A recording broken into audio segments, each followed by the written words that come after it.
பள்ளிகளில் அதிகரிக்கும் குற்றங்கள், கைபேசி பயன்பாடு, வயது வரம்பு உட்பட 3 உடனடி நடவடிக்கைகள் அறிவிப்பு.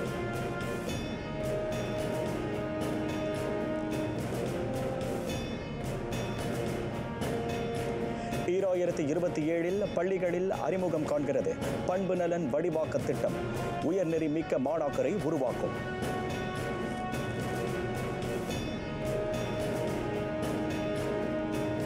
மலேசியர்களுக்கு தீபத் திருநாள் பரிசு முன்கூட்டியே நாளை தொடங்கி வழங்கப்படுகிறது. STR உதவித்தொகை.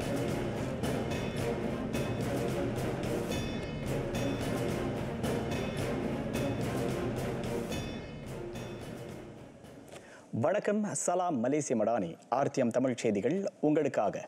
உங்களுடன் நான் ஹரிஹரன் சண்முகநாதன். நாட்டு மக்களுக்கு மடானி அரசின் தீபத் திருநாள் பரிசு நாளை தொடங்கி வழங்கப்படுகிறது. 4ஆம் கட்ட STR. நவம்பரில் வழங்கப்பட இருந்த ரஹ்மா ரொக்க உதவி நிதி தீபத் திருநாளை முன்னிட்டு முன்கூட்டியே தகுதியுடையோரின் பொருளக கணக்குகளில் சேர்க்கப்படும். மக்கள் அவரவர் தகுதிக்கு ஏற்ப 700 ரிங்கிட் வரை ரஹ்மா ரொக்க உதவி நிதியை பெறுவர். 88 லட்சம் மலேசியர்கள் அதன் வழி பயனடைவர் என நிதியமைச்சு கூறியது. 4ஆம் கட்ட STRக்காக 200 கோடி ரிங்கிட் ஒதுக்கப்பட்டிருப்பதாக பிரதமரும் நிதியமைச்சருமான டத்துஸ்ரீ அன்வார் குறிப்பிட்டிருந்தார். மடானி அரசு அதிகமான விண்ணப்பங்களை ஏற்றுக்கொண்டதாலும் முறையீடுகளை பரிசீலனை செய்ததாலும் இம்முறை ரஹ்மா ரொக்க உதவி நிதி பெறுநர் எண்ணிக்கை அதிகரித்தது.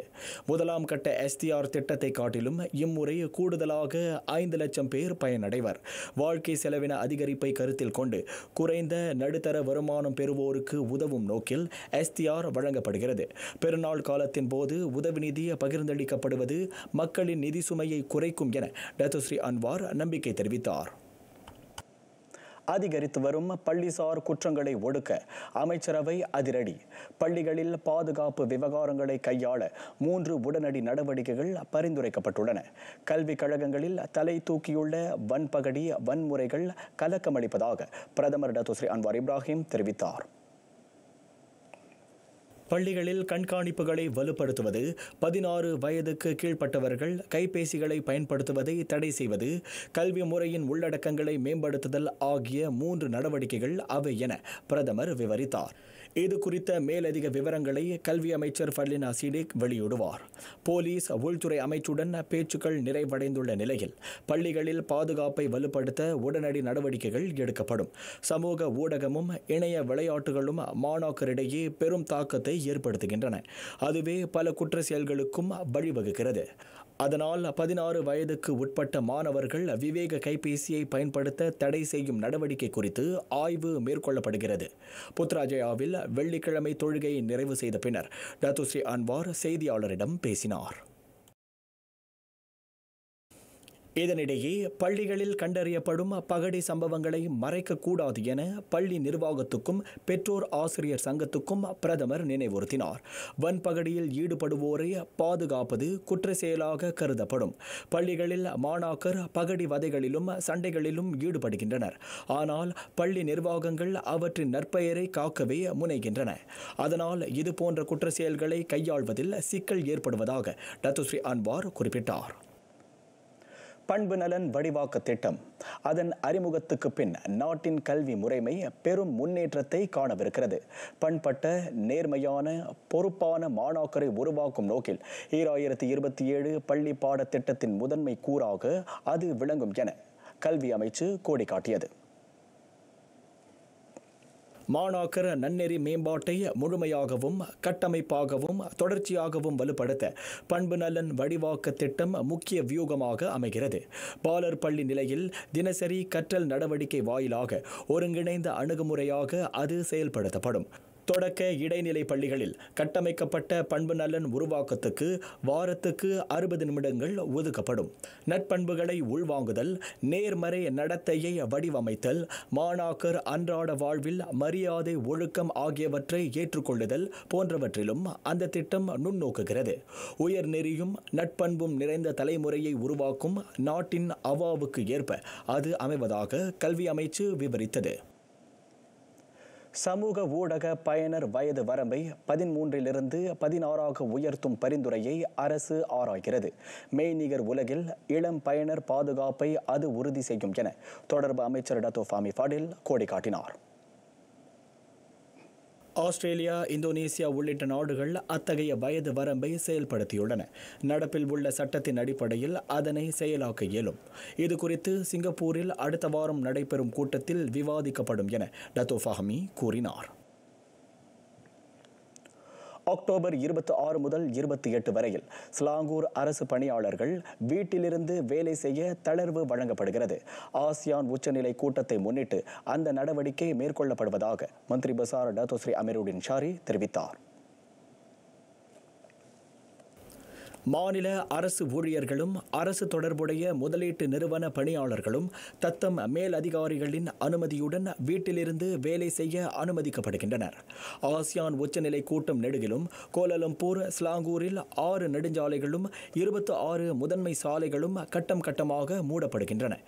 அதனால் ஏற்படும் நெரிசலால் அரசு ஊழியர்கள் பாதிக்கப்படாமல் இருக்கும் அதே வேளையில் மக்களுக்கான சேவைகள் தொடரப்படுவதையும் அரசு உறுதி செய்யும் என டத்தோ ஸ்ரீ அமீருடின் குறிப்பிட்டார். தீபத் திருநாளை வரவேற்க இன்னும் சில நாட்களே எஞ்சியிருக்கின்றன. ஆடை ஆபரணங்களையும் அத்தியாவசிய பொருட்களையும் வாங்க பிரிக்ஃபீல்ட்ஸில் களை கட்டியது தீபாவளி சந்தை. குதூகலிக்கத்தானே பண்டிகைகள். தங்கள் குதூகலத்தை RTM உடன் பகிர்ந்து கொண்டனர் மக்கள். விவரங்களை வழங்குகிறார் செய்தியாளர் தேன்மொழி முனியாண்டி. மழைக்காலத்தையும் பொருட்படுத்தாமல் மலேசிய இந்தியர்கள் தீபத் திருநாளுக்கான ஏற்பாடுகளில் மும்முரமாக இறங்கியுள்ளனர். புத்தாடைகள், தீபாவளி பலகாரங்கள், அலங்கார பொருட்கள் என அனைத்தையும் ஒரே குடையின் கீழ் மக்களுக்கு அளிக்கிறது இந்த தீபாவளி சந்தை. இந்த தொழில்நுட்ப யுகத்தில் நமது அனைத்து தேவைகளையும் விரல் நுனியில் இணையம் வழி பூர்த்தி செய்து கொள்ள முடியும். எனினும் தீபாவளி சந்தைகளுக்கு சென்று பொருட்களை வாங்குவது மக்களுக்கு தனி அலாதியே. எனவே தொழில்நுட்ப வளர்ச்சியால் தங்களின் வியாபாரத்திற்கு பாதிப்பில்லை எனவும் வணிகர்கள் உவகை தெரிவித்தனர். நம்ம கிட்ஸ் சின்ன பிள்ளைங்களோட பெரிய ஆளோட ஜிப்பா, மென்ஸ் ஜிப்பா, லேடிஸ் குர்த்திஸ் இருக்குது, கிட்ஸ் பாவாடை சட்டைங்க இருக்குது, ட்ரெடிஷ்னல் ட்ரெஸ்ஸு கண்டிப்பாக இருக்குது. ஏன்னா ஆன்லைன்னாக்கா நீங்கள் ஜாமான் வாங்குறதே உங்களுக்கு பார்க்க முடியாதுல்ல. நீங்கள் அந்த இதிலே பார்த்துட்டு அப்படியே நீங்கள் வாங்கிடுவீங்க. சைஸ் கரெக்டாக இருக்கான்னு தெரியாது. ஸோ இங்கே நீங்கள் ஃபிசிக்கலாக பார்க்கலாம். ஓகே, வாங்குகிற ஜாமான் நீங்கள் ஃபிசிக்காக பார்க்கலாம், குவாலிட்டியாக இல்லை குவாலிட்டி இல்லையான்னு உங்களுக்கு தெரியும். ஸோ அதை பார்த்து பொதுமக்கள் இங்கே ஆதரவு கொடுக்குறாங்க நம்ம கடைக்கு. நம்ம ரொம்ப ரொம்ப ரொம்ப சூடு பிடிச்சிருக்கு. ஏன்னா அந்த மழை இந்த வெதர்னால தான் கொஞ்சம் ப்ராப்ளமாக இருக்குது. பட் அதர்வைஸ் கஸ்டமர் நிறையா சப்போர்ட் பண்ணுறாங்க. நான் பூத்தெக்கே கலெக்ஷன் செய்கிறேன். ஜெவ்ஷூட்டு, டாப்ஸுங்க, பிளாசோ, ஷலரா, இந்த மாதிரி நல்லா இருக்குது. எனக்கு ஆதரவு கொடுக்குறாங்க. வரவங்க ஒன்றாவது எடுத்துகிட்டு போகிறாங்க. எனக்கு ஆதரவு ரொம்ப கொடுக்குறாங்க. நான் ஐஸ்கிரீம், சாஃப்ட் சர்வ் ஐஸ்கிரீம் வியாபாரம் பண்ணுறேன். Very good. ஏன்னா வித்தியாசமாக இருக்குது. எங்கேயுமே பார்க்காத ஒரு கான்செப்டில் இருக்கிறதுனால நிறைய பேர் இங்கே சப்போர்ட் பண்ணுறாங்க. நிறைய பேர் நின்று பார்த்துட்டு வாங்கிட்டு போகிறாங்க. கூட்டம் ஓகே, மழை காலனால கொஞ்சம் ஸ்லோ ஆகுது. மழை நின்றோடனே திருப்பி அந்த கூட்டம் இப்போ தான் மழை நின்றுச்சு. ஸோ இப்போ தான் கூட்டம் ஏறுது திருப்பி. தீபாவளி கிட்ட வர கூட்டம் அதிகமாகுது. இப்போ போன வாரம் பார்த்தீங்கன்னா வீக் டேஸ் கொஞ்சம் ஸ்லோவாக இருந்துச்சு. இப்போ இந்த வாரம் கடைசி வரனால இப்போ கூட்டம் கொஞ்சம் அதிகமாக இருக்குது. You can see the difference. நாங்கள் என்ன வைக்கிறோன்னா முறுக்கு, பிஸ்கெட்டு, இந்த மாதிரி வருஷம் நாங்கள் கடை போடுறோம். நம்மக்கிட்ட என்ன இங்கே ஸ்பெஷல்னா பட்டர் முறுக்கு இல்லை வருஷம் போடுறோம்.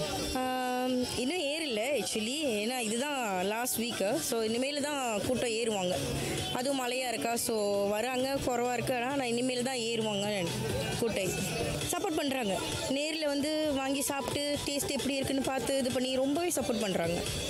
ஏன்னா என்னதான் ஆன்லைனில் வாங்கினாலும் நேரில் வாங்கி சாப்பிட்ட மாதிரி வராதில்ல. ஸோ அதனால் நம்மளுக்கு நல்லாவே சப்போர்ட் பண்ணுறாங்க. ஏன்னா எவ்ரி ஈவினிங் மழை வந்துருச்சு. க்ரௌட் வரும்போது அது ஒரு இஷ்யூ இருக்கும். Maybe they will come like Saturday சண்டேக்கு இந்த மாதிரி தான் வருவாங்க போல். நாங்கள் எதிர்பார்த்த பிஸ்னஸ் இந்த வருஷம் டெஃபினெட்லி இல்லை. ஏன்னா எவ்ரி அஜெண்டா சூரிய இருந்து கூட எங்களுக்கு க்ரௌட் இருக்கும், எங்கள் க்ரௌட் இருக்கும். ஆனால் இந்த வருஷம் பார்த்துட்டிங்கன்னா நிறைய இடத்துல கடை போட்டிருக்குன்னு அந்த க்ரௌட் பிரிஞ்சிருச்சு. ஃபிசிக்கல் ஷாப்பிங் தான் போகணுன்னு நினைக்கிறாங்க. தவிர ஆன்லைனில் பார்த்துட்டிங்கன்னா நம்ம பார்க்குற மெட்டீரியல் வேறு மாதிரி இருக்கும், அழகாக இருக்கும். வாங்கும் போது ஐயோ ஏண்டா வாங்கணும்னு என்ன கேட்டிங்கன்னா ஃபிசிக்கலி கஸ்டமர் ஷாப்பிங் பண்ணவங்க நிறைய பேர் இருக்கிறாங்க. லைக் நம்ம அம்மா அப்பா அவங்க எல்லாம் வந்து டிக்டாக் பார்த்து வாங்க மாட்டாங்க, நேராக பார்த்து துணி தொட்டு பார்த்து வாங்கி கொடுத்தது அவங்க திருப்தி. போக்குவரத்து நெரிசல், வேலைப்பளுவுக்கு இடையே மக்கள் எளிதாகவும் விரைந்தும் தங்கள் பெருநாள் தேவைகளை பூர்த்தி செய்து கொள்ளும் தளமாக இத்தகைய தீபாவளி சந்தைகள் விளங்குகின்றன. அதிகரித்து வரும் வாழ்க்கை செலவின சுமைகளுக்கு இடையே ஆண்டுக்கு ஒருமுறை கொண்டாடப்படும் தீப திருநாளுக்கான செலவுகள் குறித்து மக்களிடம் வினவிய போது, ஷாப்பிங்னா ஓகே தான் போய்கிட்டு இருக்கு. இல்லை இப்போ தான் வந்துக்கிட்டு இருக்கு, இப்போ தான் வந்து வாங்குகிறோம். கொஞ்சம் சிக்கனு தான் பார்க்கணும், ஏன்னா நாங்கள் இருக்கிறது கொஞ்சம் கஷ்டத்தில் தான் இருக்கும். அப்போ சிக்கனில் தான் நம்ம பார்க்க முடியும், கொஞ்சம் குறைச்சி தான் வாங்க முடியும். குறைச்சி போட்டிருக்காங்க தான். இல்லை இப்போ தான் முதல்ல வரும், வாங்கி கொண்டே இருக்கிறோம். Festive suppose to be extravagant but shouldn't be expensive. வருஷத்துக்கு ஒரு தடவை வருதுன்னு சொல்கிறீங்க, ஒரு வருஷம் சேர்த்து வச்சு நல்லா செலவு பண்ணலாமே, அவ்வளோதான். It depends on you. நல்லா போய்கிட்டு இருக்குது. சோஃபா எல்லாமே நல்லா இருக்குது, ரொம்ப ரீசனபிளாக இருக்குது விலைலாம். ஸோ கிட்ஸ்க்கெலாம் பர்ச்சேஸ் பண்ணிட்டேன். இப்போ அடால்ட்டுக்கு பேரண்ட்ஸ்க்கு பார்த்துக்கிட்டு இருக்கேன். இல்லை நான் இங்கே தான் இருக்கேன், ஸோ யூஸ்வலி இங்கே வருவேன் நான்.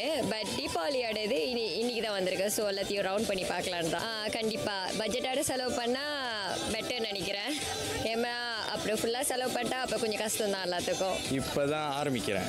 குவைட் ஷாக்கிங்காக தான் இருக்கு மேம், பிகாஸ் திஸ் இஸ் என்னோட ஃபர்ஸ்ட் டைம் நான் இங்கே வருது. ஆக்சுவலி எல்லாமே இந்த அளவுக்கு கூட்டம், அண்ட் தென் இந்த ப்ரைஸஸ் எல்லாமே அன்எக்ஸ்பெக்டட், எல்லாமே லோ ப்ரைஸாக தான் இருக்குது. It's actually affordable.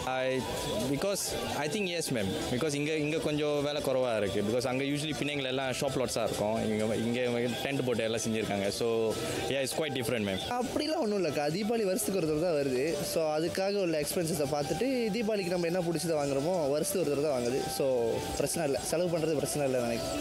இல்லை இந்த மாதிரி பார்த்து வாங்குறதுலாம் நம்மளுக்கு தெரியும், சைஸஸ்ஸு சாய்ஸஸ். இப்போ ஆன்லைனில் ஆர்டர் பண்ணுறோம், ஆர்டர் பண்ணுறது ஒன்று இருக்குது, வர்றது ஒரு மாதிரி இருக்குது. அப்போ இந்த மாதிரினா நம்ம பார்த்து போட்டு வாங்கிக்கலாம்ல, சாட்டிஸ்ஃபையாக இருக்கும் நம்மளுக்கும். இது போன்ற பெருநாள்களுக்காக ஆடை ஆபரணங்கள், அலங்கார பொருட்கள் வாங்குவதை தவிர்க்க இயலாது.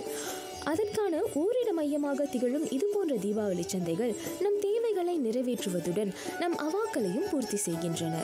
அதேவேளை தீபாவளி சந்தைகள் மலேசிய, இந்திய சிறு குறு நடுத்தர தொழில் முனைவோருக்கு தங்களின் வணிகத்தை பெருக்கிக் கொள்ளவும் வழிகோலுகின்றன.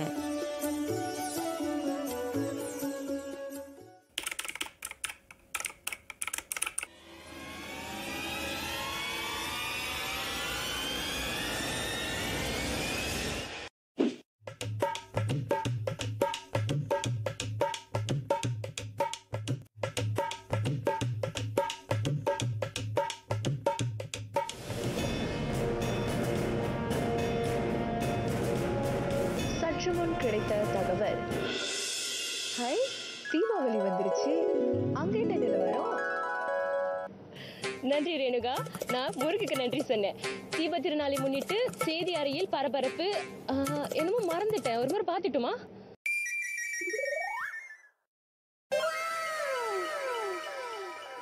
Wow, banyak dia manisan.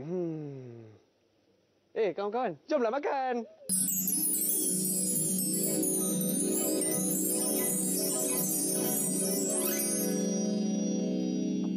எல்லாரும் இங்க என்ன பண்றீங்க? சீக்கிரம் வாங்க.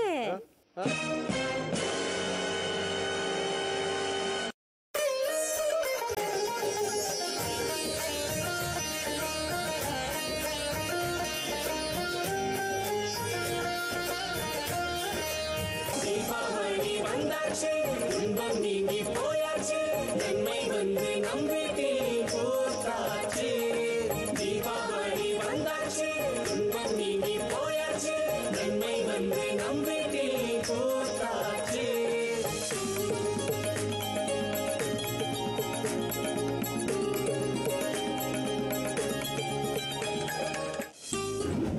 அனைவருக்கும் தீபாவளி வாழ்த்துக்கள்.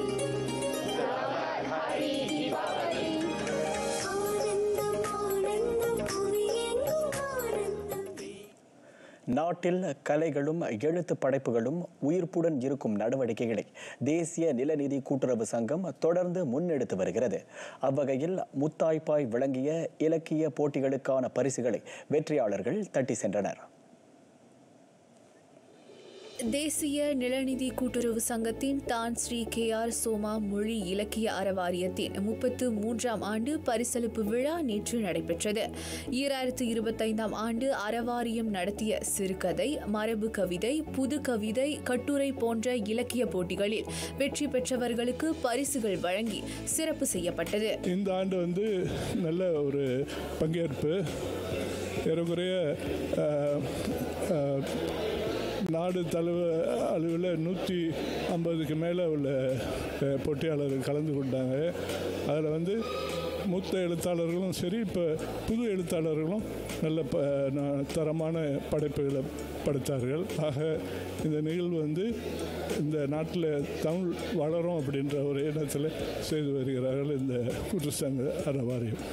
பொது பிரிவிலும் மாணவர் பிரிவிலும் சிறந்த சிறுகதை, மரபு கவிதை, புது கவிதை, கட்டுரை தேர்ந்தெடுக்கப்பட்டு பரிசுகளும் சான்றிதழ்களும் வழங்கப்பட்டன.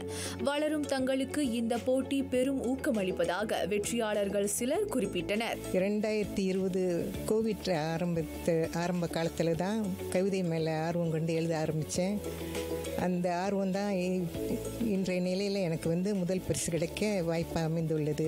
இப்போ நடப்பு சூழ்நிலை நடந்தேறுகிற அவலங்கள், அரங்கேற அவலங்கள் எல்லாத்தையும் நான் குறிப்பிட்டு எழுதியிருந்தேன். அதுக்காக தான் இந்த முதல் பரிசு கிடைச்சிருக்குது. இன்றைய வாழ்க்கையில் குடும்பத்தில் நடக்கின்ற சிக்கல்கள் அப்படின்னு நாம் பார்க்கும் பொழுது இந்த பெற்றோர்கள் எப்படி பிள்ளைகளை புரிந்து கொள்ளாமல் செயல்படுகிறார்கள் அப்படின்ற அடிப்படையில் நிறைய சிக்கல்களை நம்ம பார்த்து கொண்டிருக்கிறோம். ஆனால் அதே நேரத்தில் இந்த பெற்றோர்களுடைய விருப்பங்கள் என்ன அப்படின்றது தெரியாமல் இந்த பிள்ளைகள் எப்படியெல்லாம் செயல்படுகிறார்கள் அப்படின்ற அடிப்படையில் தான் என்னுடைய சிறுகதை அமைந்திருந்தது. அதற்கு முதல் பரிசும் கிடைத்திருந்தது. தொடர்ந்து இது போன்ற நிகழ்ச்சிகள் நடத்தப்பட வேண்டும். குறிப்பாக இளைஞர்கள் இது மாதிரியான போட்டிகளில் பங்கு கொண்டு தங்களுடைய திறமைகளை வெளிப்படுத்த வேண்டும் என்பதுதான் என்னுடைய ஆவா. சுமார் கிட்டத்தட்ட 54 ஆண்டு காலமாக இந்த மரபு கவிதை உலகில் இருக்கிறேன். மரபு கவிதை பிரிவில் முதல் பரிசு கிடைத்துள்ளது. தலைப்பு அருமையான தலைப்பு, மிகவும் எளிமையாக இருந்தது அந்த தலைப்பு எனக்கு. மேலும் அவங்க கொடுக்கக்கூடிய பாவினங்களும் மிக எளிமையாக இருந்தது. அந்த வகையில் வெற்றி பெற்றமைக்கு மிகவும் மகிழ்ச்சியாக இருக்கிறது. தொடர்ந்து என்னை போல இளைஞர்கள் முன் இந்த மரபு கவிதை உலகில் சிறப்பாக வர வேண்டும் என்பது என்னுடைய ஆவல். அதில் பெரிதும் சந்தோஷம் எனக்கு. என்னுடைய சிறுகதையின் தலைப்பு அந்த 7 நிமிடங்கள். இச்சிறுகதை ஆசிரியர்களுக்கும் மாணவர்களுக்கும் ஒரு நல்ல விழிப்புணர்வு, எளிய சமுதாயத்துக்கு பெற்றோர்களுக்கும் ஒரு நல்ல விழிப்புணர்வாக இருக்கும் என்று பெரிதும் நம்புகிறேன். இந்த இலக்கிய போட்டியில் நான் கட்டுரை பிரிவில் நமது மலேசிய திருநாட்டில் நிலவக்கூடிய ஒற்றுமை பற்றி நான் இந்த கட்டுரையில் எழுதியிருக்கின்றேன். அந்த வகையில் பல்லின மக்கள் வாழக்கூடிய நம் நாட்டில் ஒற்றுமை மேலோங்கி இருக்கின்ற இந்த சூழ்நிலையில் அதை விவரித்து இந்த கட்டுரை நான் படைத்திருக்கின்றேன். முதல் பரிசு எனக்கு கிடைத்திருக்கின்றது. அந்த வகையில் எனக்கு மிகவும் மகிழ்ச்சியாகவும், இந்த வேலையில் எனது குடும்பத்தாருக்கு, முக்கியமாக எனது தாய் தந்தைக்கு, எனது மனைவிக்கு மற்றும் எனது குழந்தைக்கு இந்த வேலையை நன்றி தெரிவித்துக் கொள்கின்றேன். மொழி, இலக்கிய, கலை விழாக்களுக்கு மக்களின் ஆதரவு பெருகினால் மட்டுமே சிறந்த படைப்புகளை தொடர்ந்து வெளியிட இயலும் என்பதற்கு இந்த விழா சான்று பகர்கிறது. உள்நாட்டு எழுத்தாளர்களையும் உலகளவில் புலம்பெயர்ந்த தமிழர்களிடையேயும் எழுத்து படைப்பாற்றலை ஊக்குவிக்க தான் ஸ்ரீ KR சோமா அறவாரியம் இந்த போட்டியை நடத்துகிறது. மாந்தன் உட்பட அனைத்து உயிரினங்களையும் உருக வைக்கும் ஆற்றல் இசைக்கு மட்டுமே உண்டு. கர்நாடக இசை மட்டுமல்லாது நவீன இசைத்துறையிலும் மிளிர்கின்றனர் நமது இந்திய இளைஞர்கள். டிஜே எனப்படும் இசை தொகுப்பாளரின் திறமையை வெளிக்கொணரும் வகையில் தேசிய அளவிலான பீட் தலைவன் போட்டியை சந்தோசா சட்டமன்ற தொகுதி, ரியல் ஜோக்கிஸ் அமைப்பு, ட்ரினிட்டி சொல்யூஷன்ஸ், பர்சத்துவான் சுஜாத்ரா சந்தோசா சலாங்கோர் அரசு சாரா அமைப்பு மற்றும் அஜெண்டா சூர்யா கம்யூனிகேஷன்ஸ் இணைந்து ஏற்பாடு செய்தன. கடந்த அக்டோபர் 15ஆம் நாள் நடைபெற்ற அதன் இறுதி சுற்றில் 6 போட்டியாளர்கள் கலந்து கொண்டனர். ஒரு மேடை ஒரு சாம்பியன் எனும் கருப்பொருளுடன் படைப்பாற்றல், இசை, மேடையாற்றல் போன்றவற்றை கொண்டாடும் இந்த போட்டியில் ஸ்லாங்கோரை சேர்ந்த ஷவினாஷ் கருணாநிதி டிஜே நேஷ் முதலிடத்தை பெற்று 5000 ரிங்கிட் ரொக்கத்தை தட்டி சென்றார். இந்த போட்டியின் 2ஆம் வெற்றியாளரான தினேஷ்குமார் சிவகுமார் 3000 ரிங்கிட் பரிசு தொகையை பெற்ற வேளை பேராக்கைச் சேர்ந்த ஜார்ஜ் ஹாரிசன் சூசைநாதன் டிஜே ஜிஜி 3ஆம் இடத்தை பிடித்து 2000 ரிங்கிட் ரொக்கத்தை வென்றார்.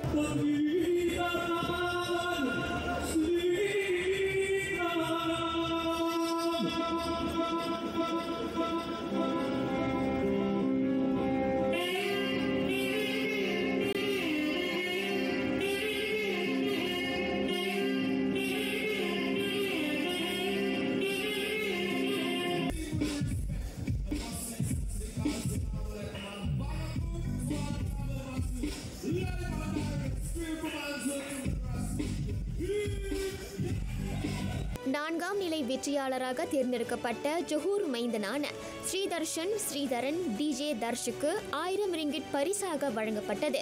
இந்நிலையில் 5ஆம் மற்றும் 6ஆம் நிலையை தக்க வைத்துக் கொண்ட அருள் Selvan சில்வராஜு, DJ செனாவும், Darwin Panneerselvam, DJ ஸ்டிச்சும் தலா 500 ரிங்கிட் பரிசு தொகையை பெற்றனர். இந்த நிகழ்வில் புகழ்பெற்ற உள்ளூர் கலைஞர்களான சைக்கோ மந்த்ரா, சந்தேஷ், அரவிந்த் ராஜ் ஆகியோர் சிறப்பு படைப்புகளை வழங்கினர். இசைத்துறையில் கால் பதிக்க துடிக்கும் இளம் திறமையாளர்களை அடையாளம் காண ஸ்லாங்கூர் அரசாங்கத்தின் இத்தகைய முயற்சிகள் தொடர்ந்து மேற்கொள்ளப்படும் என செந்தோசா சட்டமன்ற உறுப்பினர் டாக்டர் குணராஜ் ஜார்ஜ் குறிப்பிட்டார்.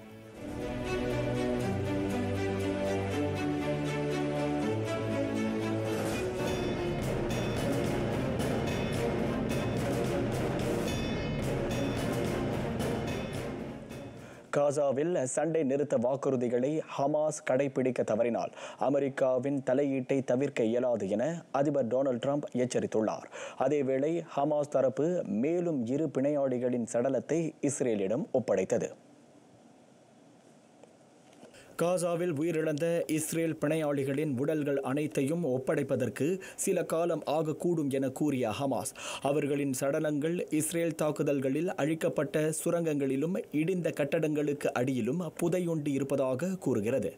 காசா உடன்பாட்டை கடைபிடிப்பதில் உறுதியாக இருப்பதாகவும் அது தெரிவித்துள்ளது. புதையுண்டிருக்கும் எஞ்சிய சடலங்களை தோண்டி எடுப்பதற்கு சிறப்பு கருவிகள் தேவைப்படுகின்றன. ஆனால் அதுபோன்ற கருவிகளை காசாவுக்குள் கொண்டு வர இஸ்ரேல் தடை விதித்திருப்பதால் காலத்தாழ்வு ஏற்பட்டிருப்பதாக ஹமாஸ் விவரித்தது. எகிப்து காசா இடையிலான ராஃபா எல்லை கடப்பு வரும் ஞாயிற்றுக்கிழமை திறக்கப்படும். காசா மக்களுக்கு தேவைப்படும் அவசர உதவி பொருட்களை கொண்டு செல்ல அனுமதிக்கும்படி இஸ்ரேல் வலியுறுத்தப்பட்டு வரும் நிலையில் அந்நாட்டு வெளியுறவு அமைச்சர் கிடோன் சஆர் இத்தகவலை வெளியிட்டுள்ளார். ராஃபா எல்லை கடப்பை திறக்கும் ஏற்பாடுகள் செய்யப்பட்டு வருவதாக கூறிய சஆர், அந்த நுழைவாயில் மக்கள் நடமாட்டத்துக்கு மட்டுமே பயன்பட அனுமதிக்கப்படும். மாறாக உதவி பொருட்களை கொண்டு செல்ல அனுமதிக்கப்படாது என உறுதியிட்டு கூறினார். சுமார் 190,000 டன் உதவி பொருட்கள் இஸ்ரேலின் அனுமதிக்காக காசா எல்லைகளில் காத்திருக்கின்றன. வங்காளதேசம் சித்தாகோங் துறைமுக நகரில் துகில் ஆலையில் பெருந்தீ மூண்டது. வேகமாக பரவிய தீயை கட்டுப்படுத்த தீயணைப்பு மீட்பு படையினர் சுமார் 4 மணி நேரம் போராடினர். துகில் ஆலையின் 4வது மாடியில் இருக்கும் ஏற்றுமதி பிரிவில் மூண்ட தீ ஏனைய இடங்களுக்கும் வேகமாக பரவியது. அதனை கட்டுக்குள் கொண்டு வர 17 தீயணைப்பு இயந்திரங்கள் பயன்படுத்தப்பட்டன. தீ மூண்டதற்கான காரணமும் தொழிற்சாலைக்குள் இருந்தவர்களின் எண்ணிக்கையும் உடனடியாக தெரியவில்லை. வங்காளதேசத்தில் இந்த வாரத்தில் நிகழ்ந்த 2வது தொழில்சார் தீ விபத்தாக இது உள்ளது. மெக்சிகோவில் வெள்ளத்தால் சீரழிந்திருக்கும் பகுதிகளில் பாதிக்கப்பட்ட மக்களுக்கு உதவிகளை வழங்குவதற்கும் குப்பை கூளங்களை அகற்றுவதற்கும் அந்நாட்டு கடற்படை உலங்கூர்திகளையும் வீரர்களையும் அனுப்பியுள்ளது. மெக்சிகோவில் ஏற்பட்ட இந்த வெள்ள பேரிடரில் பலியானோர் எண்ணிக்கை 70 எட்டியிருக்கும் நிலையில் 72 பேரின் நிலை தெரியவராதிருக்கிறது. கடுமையாக பாதிக்கப்பட்ட போசா ரீகா பகுதியில் ட்ரக்குகளில் உதவிகள் கொண்டு செல்லப்பட்டுள்ளன. எனினும் உதவிகள் உடனடியாக கிடைக்கவில்லை என பாதிக்கப்பட்டவர்கள் தெரிவித்தனர்.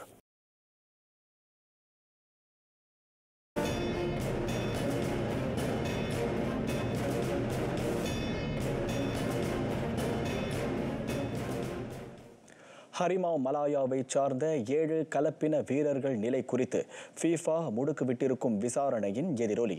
மலேசிய காற்பந்து சங்கம் FAM தலைமை செயலாளர் பொறுப்பிலிருந்து உடனடியாக நீக்கம் செய்யப்பட்டார் டத்தோ நூர் அஸ்மான் ரஹ்மான்.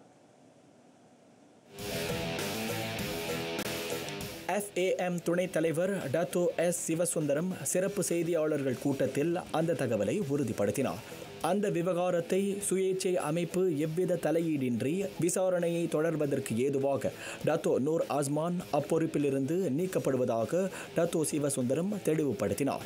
மலேசியாவுடன் இரத்த உறவு கொண்டிருப்பதாக கூறப்படும் அயலக வீரர்கள் தொடர்பான ஆவணங்களில் குளறுபடிகள் காணப்படுவதை அடுத்து FAM மீது FIFA நடவடிக்கை எடுத்தது. மேலும் தொடர்புடைய 7 அயலக வீரர்களுக்கு எதிராகவும் நடவடிக்கை எடுக்கப்பட்டுள்ளது. தாய்லாந்து 2025 சி போட்டியில் மலேசியாவின் நட்பெயரை மணக்க செய்யக்கூடிய தடகள வீரர்கள் அடங்கிய இறுதி பட்டியல் நவம்பர் முதல் வாரத்தில் வெளியிடப்படும். அந்த பட்டியலை முழுமைப்படுத்துவதற்கு முன் முக்கிய கூறுகள் சில ஆராயப்படுவதாக தடகள தலைமை செயலாளர் நூர் ஹயாத்தி கரீம் கூறினார். போட்டியாளர்களின் அடைவு நிலை, அவர்களின் ஆரோக்கியம், மருத்துவ அறிக்கை ஆகியவை ஆராயப்படும் கூறுகளுள் அடங்கும்.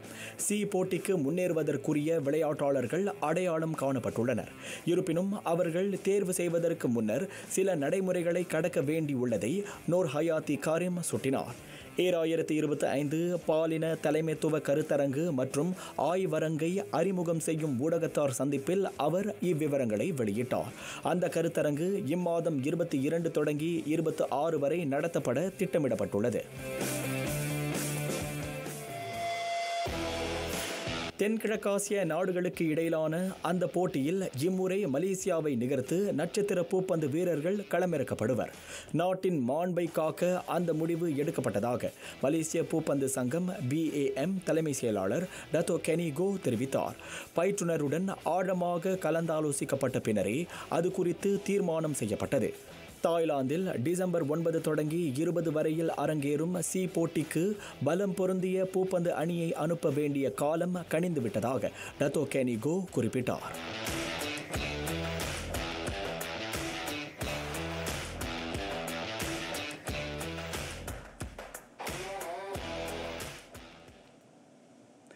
இந்தோனேசிய காற்பந்து அணியின் தலைமை பயிற்றுனர் பொறுப்புக்கு விடை கொடுத்தார் பேட்ரிக் கிளைவர்ட். நெதர்லாந்தை சார்ந்த அவர் ஏறத்தாழ 12 மாதங்களுக்கு அந்த தென்கிழக்காசிய அணியை வழிநடத்தினார். இந்தோனேசிய காற்பந்து சம்மேளனத்துடன் காணப்பட்ட இணக்கத்தின் அடிப்படையில் அம்முடிவு எட்டப்பட்டது. சவுதி அரேபியா ஜெடாவில் நடைபெற்ற உலக கிண்ண தகுதிச் சுற்று ஆட்டத்தில் அந்நாடு ஈராக்கிடம் தோல்வியை தழுவியது. அதனைத் தொடர்ந்து 2026 உலக கிண்ண போட்டிக்கு முதல் முறையாக முன்னேறும் அந்நாட்டின் கனவு கலைந்தது. AC மிலான், AX, பார்சிலோனா ஆகிய பலம் பொருந்திய அணிகளின் முன்னாள் வீரருமான கிளைவர்ட் இந்தோனேசியாவுடன் 2027 வரை ஒப்பந்தம் செய்யப்பட்டார். இப்போது முன்கூட்டியே அதனை முறித்துக் கொள்ளும் கட்டாய நிலைக்கு அவர் தள்ளப்பட்டுள்ளார்.